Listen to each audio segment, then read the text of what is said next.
Vamos lá, a leitura da questão, pessoal, que diz assim: o hardware de um sistema computacional divide-se principalmente em CPU, memória e dispositivos de entrada, armazenamento e saída.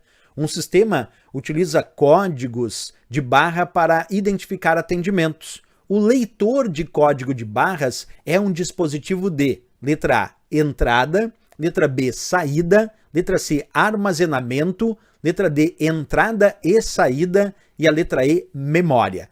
Pessoal, para explicar essa questão, vamos entender isso aqui numa ilustração. Observa, aqui eu tenho uma CPU, que é uma unidade central de processamento, que é simplesmente o processador do computador.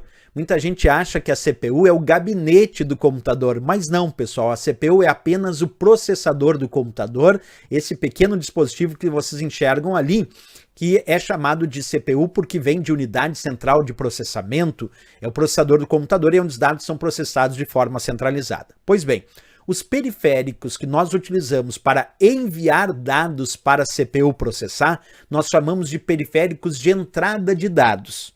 Os periféricos que recebem os dados que a CPU já processou, nós chamamos de periféricos de saída de dados. E aqueles periféricos que enviam dados para a CPU processar e também recebem dados que a CPU já processou, nós chamamos de periféricos de entrada e saída de dados. Pois bem, com essa análise, vamos entender aqui a ideia desse leitor de código de barras, que é o que a questão pediu. Quando a gente aplica esse leitor de código de barras, o que ele faz? Ele faz a leitura daquele código e envia as informações desse código para a CPU processar.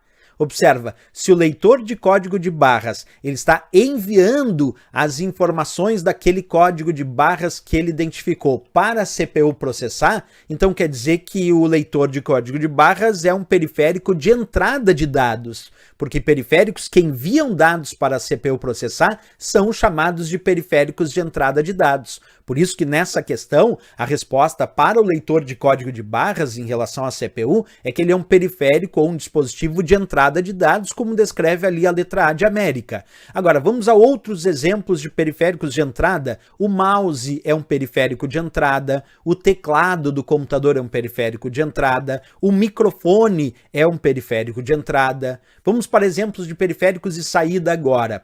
Vamos imaginar a caixa de som, o alto-falante, é periférico de saída, a impressora é periférico de saída, o monitor, o vídeo, é periférico de saída.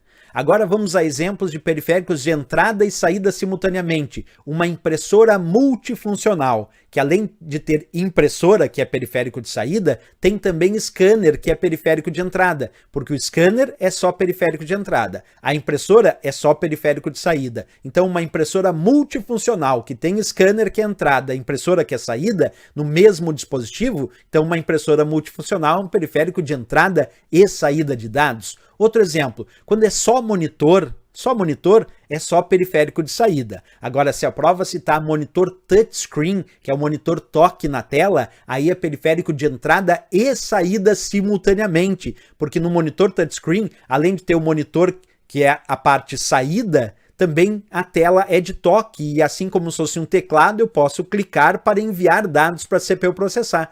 Então o monitor touchscreen é periférico de entrada e saída simultaneamente. A questão também cita dispositivos de armazenamento, aí tem o disco rígido, o SSD, são exemplos de dispositivos de armazenamento. E exemplos de memória tem vários também, como o caso da memória RAM, que é a memória principal do computador, a memória ROM, que é a memória somente de leitura, a memória cache, que é uma memória muito rápida, entre outras. Então aqui, para o leitor de código de barras, sem dúvida nenhuma, nossa resposta é a letra A. De fato, é um periférico de entrada de dados, porque envia dados para a CPU processar.